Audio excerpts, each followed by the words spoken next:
Deglazing a diamond tool is really just a matter of abrading the surface of the diamond so that the individual crystals will resharpen.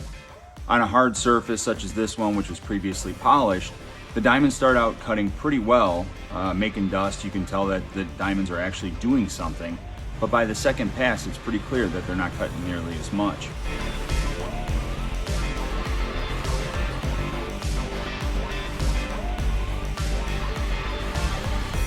For the third pass, what's put down is a fine mesh sand. The fineness of the sand is equal to, or maybe even more fine than the diamonds themselves, which is a 70 grit. Being a high grit diamond, they are going to be more prone to glazing or rounding over or losing a sharp edge so that they continue to cut without the use of water. After putting down some sand, a fine mist of water is sprayed over the top of it. The water is not to do a so-called wet cut as much as to give that sand some weight, to hold it in place so that when the grinder comes over it, it won't immediately suck that sand up off the floor. It'll allow it to stay under the diamonds, which is where it needs to be so that the diamonds can resharpen.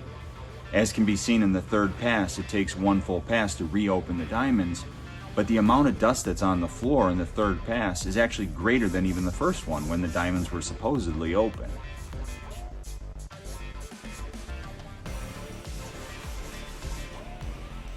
It's a pretty simple process to do anytime the diamonds stop cutting.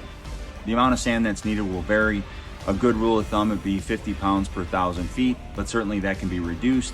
Probably not increased, because the more sand that's put on the floor, of course, that's going to create more waste that has to be picked up. As far as the amount of water, it's best to use a pump-up sprayer and apply a mist, because if too much water is put down, running a dry vacuum that's picking up wet waste or too wet waste, the filters that are made to only handle dry waste can certainly become damaged if the waste that hits them is wet. The idea is to just give the sand enough weight to stay in place while it's being cut to sharpen the diamonds. By the time that waste gets to the vacuum, it should be dry. So a little bit of experimenting, and it's easy enough to figure out a way to keep those diamonds sharp and cutting. Thanks for watching. Any questions, please don't hesitate to drop them below.